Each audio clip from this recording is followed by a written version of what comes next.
What's going on, fight fans, and welcome back to the KJ MMA show. And we have another great UFC event for you this Saturday. It's UFC 282. And Garrett, I know the main event isn't exactly what we wanted. It was supposed to be the rematch between Glover Teixeira and Yuri Prochazka, but we have Jan Blachowicz and Magomed Ankalaev for the interim title right now. Ankalaev is fairly decent sized favorite, minus 260. Blachowicz, former champ, plus 220 dog here. What are you thinking about this fight? Do you feel like Blachowicz could reclaim his belt, or do you feel like Ankalaev is going to get the dub? I believe this is for the undisputed championship because Yuri relinquished the belt completely because he's going to be out. He's going to be out for a while. I'm so used to interim belts. I figured that's maybe what they were going to do initially, but I think you're right. I think this is for the undisputed title, but that's crazy. If he's going to be gone that long, I mean, we're going to have new blood, some great matchups at the top of the division here. And this is one that I feel like a lot of fans are really excited about. This was originally the co-main event. Now it's your main event. Who do you have winning this one? I got Ankalaev. I feel like it's really hard for me not to take him here. He's on a massive win streak. He's won 8 in a row. His only blip on his resume is that last second Hail Mary tap out with literally last second to Paul Craig. But other than that, he's looked unstoppable. His last performance against Anthony Smith showed that he has stopping power, but he's well-rounded everywhere. He's a great striker at distance. He's got good grappling, obviously. He's Dagestani Russian over there, but good takedown defense as well. I think he's going to cause a ton of problems for Jan in literally every aspect of the fight. I think it's just going to be too much for him. I think it's going to go 25 minutes. I don't think Jan's going to get knocked out here. I think he's got a good enough chin to really stand in there and go toe-to-toe with Ankalaev. I just think it's just going to get outworked for 25 minutes, and I'll take Ankalaev by decision. I think it's plus 240. I think that's a steal of a line. I missed a boat on the much earlier line on Ankalaev, but I got a little bit in on him at minus 280. It's not a great price, but ultimately I think he gets the job done. And the division is going to run through Ankalaev now. I don't see him losing to Glover next because that's who's next after this fight. And I see him beating Yuri as well. The only person I think is going to give him the most trouble, call me crazy, is Jamal Hill. I think that's going to be the best fight out of anybody because he presents something different on the feet. But we'll see when that happens. Well, you bite your tongue about my guy Glover. I'm going with Glover until the wheels fall off. But one question here about this matchup. Blachowicz is known for his Polish power. So, and we know in these bigger weight classes, all it takes is one shot. Do you feel like Ankalaev has the ability to get caught and maybe get put out? Because that really seems to be maybe Blachowicz's only chance to getting a win here. No, I don't think that's what's going to happen. I think that's a very small chance of that happening because if you look at it, who has Jan really knocked out? Dominic Reyes, chin's absolutely dusted. Corey Anderson, chin is not good.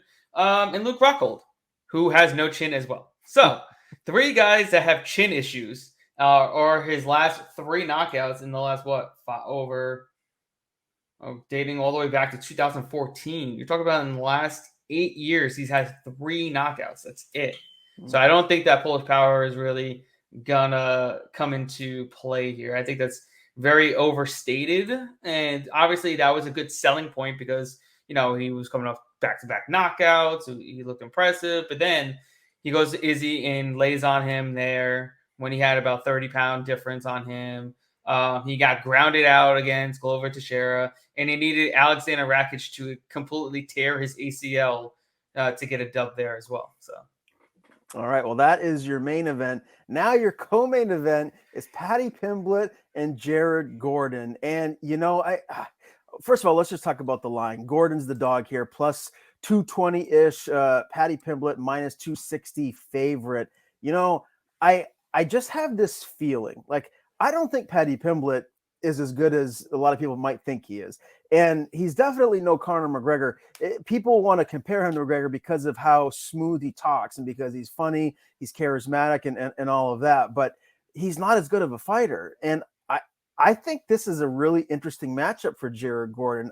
I'm not sure if he gets the job done, but when I look at him as the dog here, plus 220, I'm going to take that bet. I'm going to go with Gordon as far as the betting line goes here, hoping I win a little bit of money. Wouldn't surprise me if Pimblett gets the win, but I don't know. I like the line here when it comes to Gordon as the dog. What do you think? Yeah, I don't think he should be a minus 250 favorite. I mean, what has Pimblett done to really warrant this over arguably his best opponent, his most experienced opponent? We're talking about Paddy Pimblett, who has lost already in his career. It's not like he's undefeated and he's this elite level prospect. He's not an elite level prospect. I don't think he's elite at 155 pounds. I think he's a fun fighter. He's very opportunistic. He can get some dubs here and there, but is he fighting for a title anytime soon? Absolutely not. He's not at the level at the elite right now. Just not. Mhm. And you're talking about a guy that lost to Soren Bach, not Narimani, granted at 145 pounds. And since then he's gone 5-0. But come on, man. I mean, who has he beaten? He lost a round to Jordan Levitt in his last fight. He lost a round. You don't lose a round to Jordan Levitt if you're an elite competitor. You don't lose a round to somebody like that. Jared Gordon would not lose a round to Jordan Levitt. There's just no way. Definitely his stiffest competition.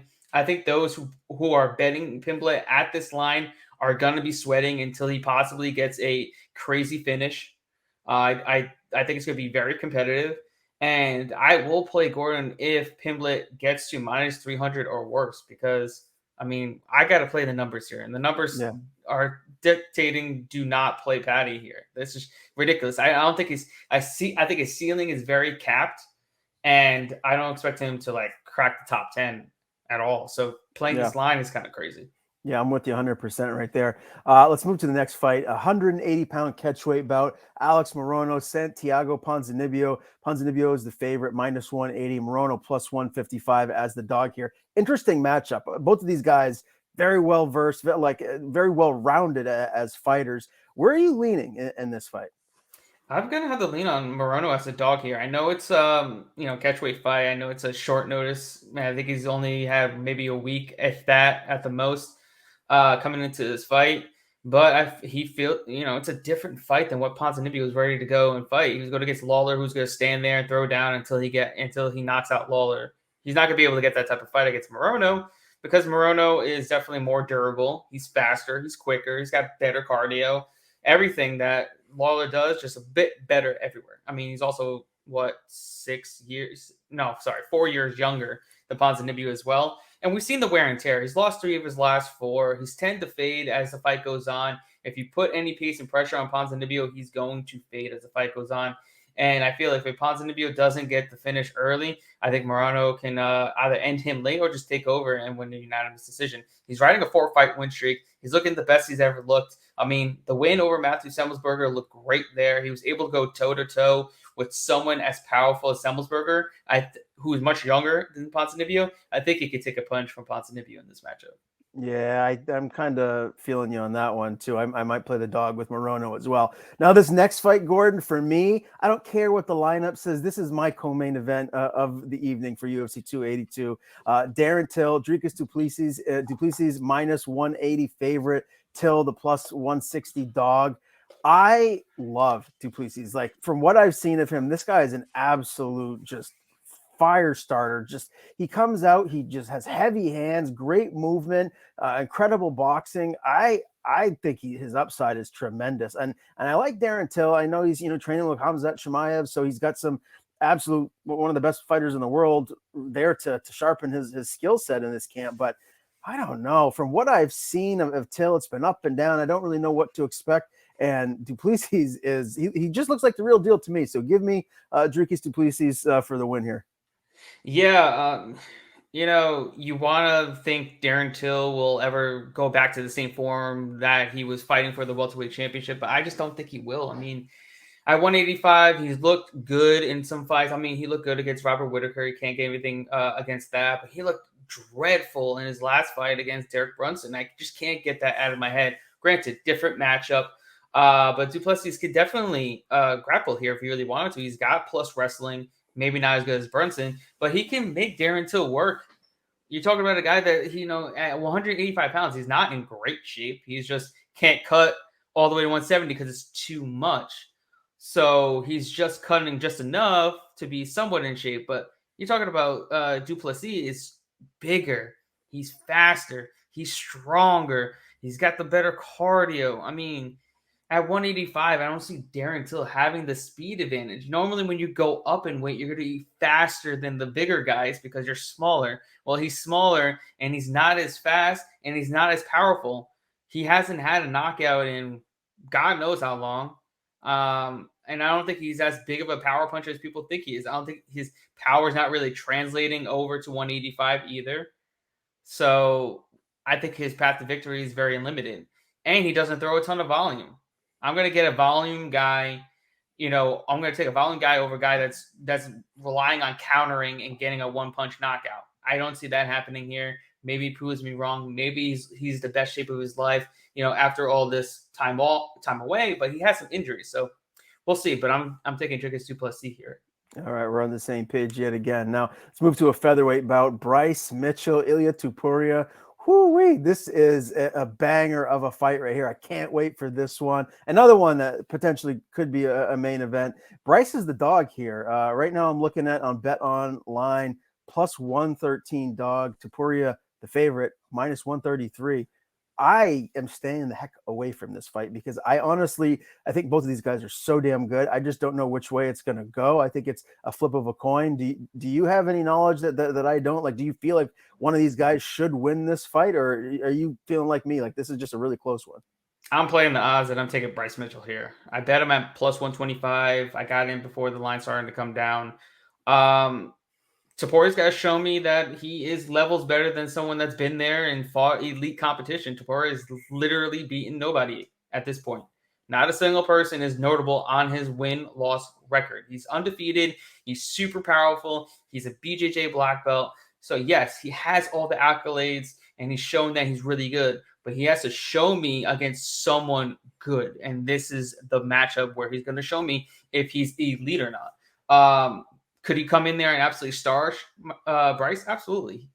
But I'm taking the shot here on the dog. I'm taking the shot that Bryce his chin can hold up, and he does what he does best and absolutely just manhandle Topuria, who's much smaller than him, and take him to the mat and just grind him out. I mean, who has tested Topuria's takedown defense?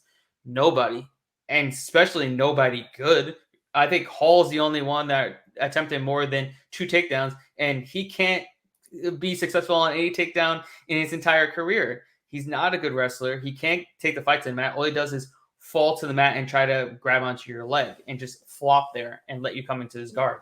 And then you saw in the Zlaw fight, albeit was on short notice, Zlaw had some opportunities there. He had some control time. He did reverse position 3 times against Topuria when Topuria went for takedowns. So, he's yet to be tested in the biggest area that's unknown. So I feel like if you're betting this fight, there's a big question mark on one side where the other guy has such a major advantage in. So we'll see what happens there, but I feel like I got to take a shot on the dog here. Yeah, I was looking at his previous fights, and one big win that he does have is over Damon Jackson. I think that's a nice feather in your cap. So we'll see. We'll see if he can get this W here. I wouldn't be in the least bit surprised if Bryce Mitchell gets the win here. Let's move to the big boys, Christopher Dawkins and Rosenstrike. Rosenstrike's the favorite, minus 160, Dawkins plus 140. I think someone's going out. I'm going to lean towards Rosenstrike. I feel like he's maybe a little bit more precise with, when he comes forward, landing those shots. I'd like to see one of the Dawkins boys get back in the win column because I really like them. But my gut here is telling me Rosenstrike for the win. Yeah, this is a tough matchup for Dawkins, especially coming off back-to-back knockout losses. This is not the matchup you really want to go against. Another heavy hitter. I don't know why they couldn't give him somebody that's more on his level. I feel like they rose Chris Dawkins to, main event stats because, he had multiple knockouts back to back. But I mean, it's over pretty bad competition. I think Abner Rakhimov was his best win. And I don't think he's with the promotion anymore, or I really don't know. But Rosenstrike, he lost his last fight against Alexander Volkov. I mean, look, he's fought and beaten better competition than Dawkins has ever beaten in his entire career. So this is a very hard matchup. It really boils down to whether Rosenstrike's going to come forward or he's going to stay on the outside. Because if he stays on the outside and just plays the kickboxing game, Dawkins will probably win because he's the faster of the two. But when Rosenstrike is coming forward, he's going to knock you out. Period. That dude has got heavy hands. Unless he's going up against Francis Ngannou. Good Lord. Right. That's good. That's a completely different story. But normally, a Rosenstrike that comes forward is a dangerous Rosenstrike. But when he's timid, that's when it's all she wrote for him. All right. Well, interesting heavyweight bout there. Now, this next fight is, I think, one that a lot of people have circled as, potentially fight of the night. And people just want to see what this young kid has. Roel Rosas Jr., this is going to be his official UFC debut. He's a big favorite against Jay Perrin. Perrin's a plus 195 dog. Rosas Jr., minus 230 favorite. Man, what I saw from Rosas Jr. at Contender Series, beating my guy Mando Gutierrez the way that he did, that was so impressive, man. I was just floored that a 19-year-old, no, he's not even 19. No. Is he 18 now? He just turned 18. He was just turned 18. He was 17 when he beat Mando. Could you imagine, you full-grown man, and you're losing to a 17-year-old? That's just a little emasculating. Absolutely. No doubt about it. But this kid looks like a man. I mean, he is just built like he's just full grown as a youngster. You see some people like that. So I don't know. From what I saw at Contender Series, I'd like my guy Jay to go in there and win, but I think this is a tough one for him, man. What are you thinking? Well, I mean, while I want Jay to win, I think it's a tough matchup, man, because Jay is good. He is a good all-around fighter, but he's not elite anywhere. Whereas Raul, he's elite in grappling. Elite. Like, we can't say that he's just good or great. No, this kid is elite when it comes to his grappling. Like, his jiu-jitsu is top-notch. His wrestling game, his doubles to his singles, I mean, he knows it all. Like, his wrestling to his jiu-jitsu game is really fucking good. And granted, Jay's a good grappler in his own right.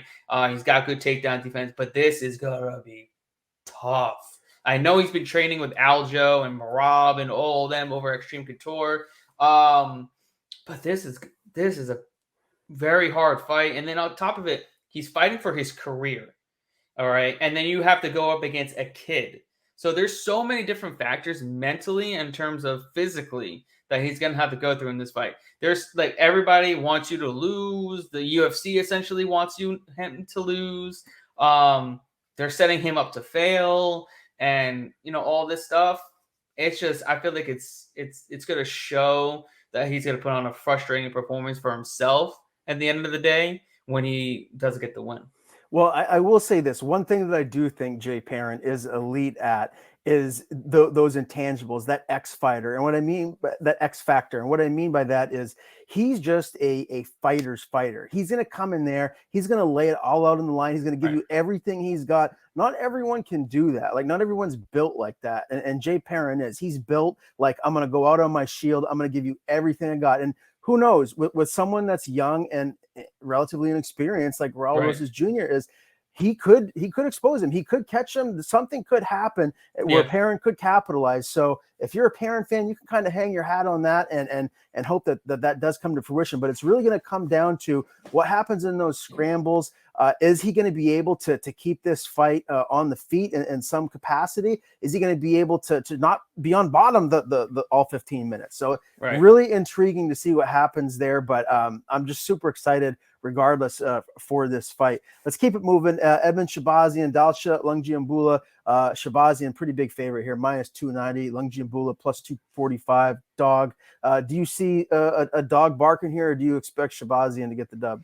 I'm reluctant to play Shabazian minus 295, but he definitely should get the job done. I mean, pretty massive step down in competition, let's be honest. I mean, Dalcha has looked pretty damn bad. And this should be a get-right fight for Edmund. Now I think he's now training at Extreme Couture. He's they're calling him Las Vegas Edmund now. So we'll see what he's about. I feel like we're going to see a different fighter, a better fighter than his last fight that we saw against Imavov.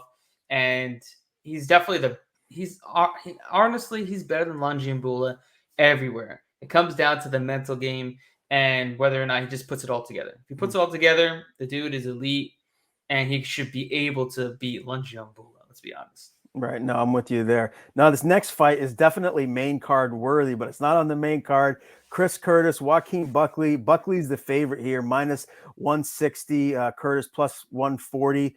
Are you leaning one way or the other here? I'll tell you where I'm going first, Garrett.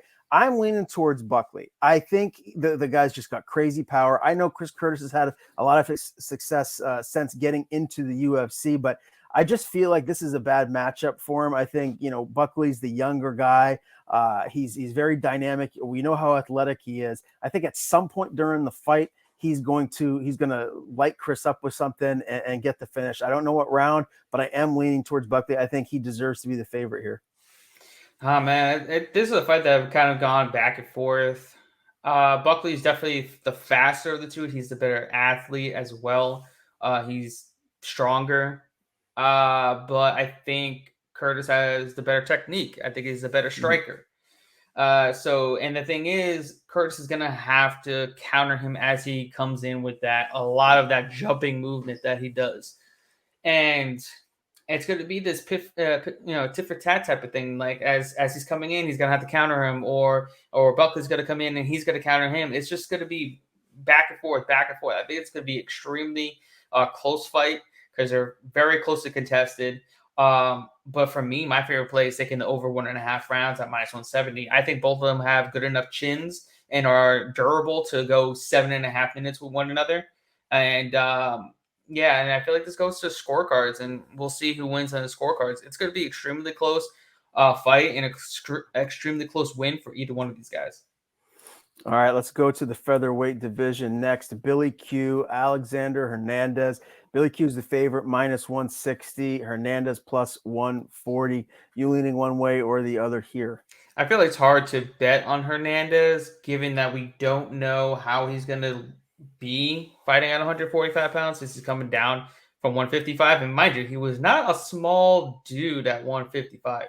The dude was pretty yoked. So it's going to be interesting to see how he does coming down. We know he's going to be lighting shit up round one because he comes out with, a ton of, excitement, ready to throw down and lay some heavy hands. But we've seen time and time again, he tends to fade. And I don't think cutting weight is going to help that cardio be better. It's normally going to be a disadvantage to your cardio, cutting more weight, because that's more more water out of your system, drawing your body out. It's just not good. So with Billy Q, what he does have going for him, durability, pace, cardio, jiu-jitsu, wrestling.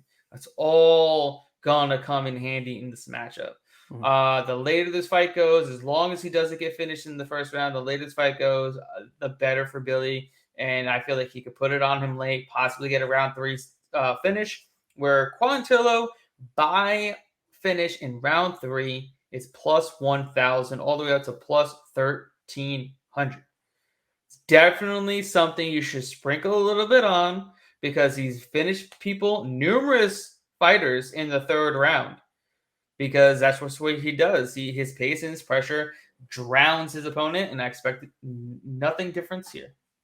Stay in the featherweight division. Eric Silva and TJ Brown. This is a pick 'em, kind of a coin flip one way or the other. And with TJ Brown spending a lot of time at Glory, I'm not sure who's going to be in his corner here for this fight. What do you think about this one, Garrett? I'm definitely betting on Eric Silva here. I'm fading TJ Brown all the way in this fight. Like you said, Krause will not be in his corner. Bryce is fighting, so he will not be in his corner. So I think maybe his striking coach is going to be in his corner, plus whoever else he kind of just throws in there.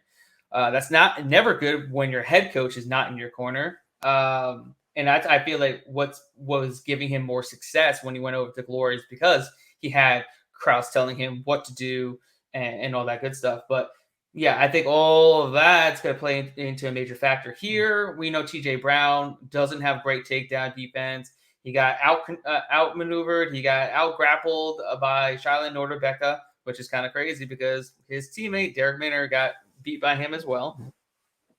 Amid, controversy, but yeah. And then you look at Brown; he's been taken down in 4 of his last 6 fights, controlled. I see more of the same here. Alex Silva definitely not as experienced, hasn't faced a ton of adversity, but I don't think there's going to be a ton of adversity in this fight either because Silva's going to take him down. When guys like Danny Chavez is taking him down and controlling him, that's not good because Silva is bigger, he's stronger, and he's a better grappler. I think he's got 6 of his 6 wins via submission, 5 of them in the first round, majority of them by rear naked choke. I mean, I think the writing's on the wall here. He's going to come in there, he's going to take him down, he's going to submit him, and then TJ Brown is another Glory MMA release. Let's move to flyweight. Daniel Da Silva, Vinicius Salvador. Salvador, pretty sizable favorite here, minus 250. Da Silva, the dog, plus 212. What are you thinking here, Garrett? If Da Silva had a chin on his body, he'd be a good bet here. But he's probably going to get knocked out because he cannot take a punch. Like when Victor Altamirano is knocking you out, that is bad. You should not be fighting because that dude does not have power. Vinicius Salvador has power, though. I believe, 12 or 13 of his wins have come by knockout. I feel like the writing's on the wall in this fight, too. Daniel Da Silva gets knocked out, gets cut. All right, and your curtain jerker, the fight that will kick everything off, Cameron Simon, looks like the biggest favorite on the card, minus 425 against Stephen, is it Coleslaw? Koslow. I think it's Koslow. Like Koslow. I'm going to call him Coleslaw. Plus 325 dog. I don't mean to be disrespectful. Just having a little fun. Cameron Simon, minus 425. I don't think you have to overthink this one. We saw this kid on Contender Series. He's a friggin' beast, and I thoroughly expect him to go on and get a big win here. I was not impressed with him on Contender Series, mainly because his opponent gassed out, and that's the reason why he won that fight. His opponent was beating the dog shit out of him in the first round. And then it took his opponent to gas himself out, going for takedowns in the second round for no reason, absolutely no reason for him to win that fight. So I wasn't really impressed. Does that mean he's going to lose this fight? Not necessarily, but at the price that we're getting here, I would take a stab in fading him. I mean, who has he fought? No one. Who has he beaten? No one. Granted, his opponent hasn't beaten great competition either. But Simon also has not been tested in the way that Koslow is going to test him in his grappling, in his jiu-jitsu. This is a guy that all of his wins are by submission, and he's got some 6 submissions. This is going to be a fun one because there's going to be a ton of grappling, a ton of high-level exchanges on the mat. If he comes in there, stuffs the takedowns, and get back to the feet, he probably wins the fight.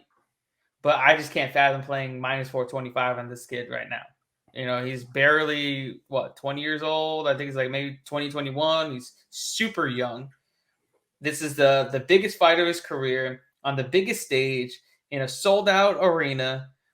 He's the first fight on the entire card, and he's going against a high-level jiu-jitsu guy where he hasn't really faced anybody, like that. So I'm taking the shot on the dog here, probably by round 1 sub. Very, very small because, majority of that guy's wins, Koslow's wins is by first round submission. So if you throw him in by first round submission, if I can get it, it's plus 1,500. Well, throw $10 on that. I can waste $10 on a plus 1,500 and lose. I'm okay with it. Because I would say probably 9 out of 10, this makes it out of round 1. Simon has his chances of winning increased dramatically.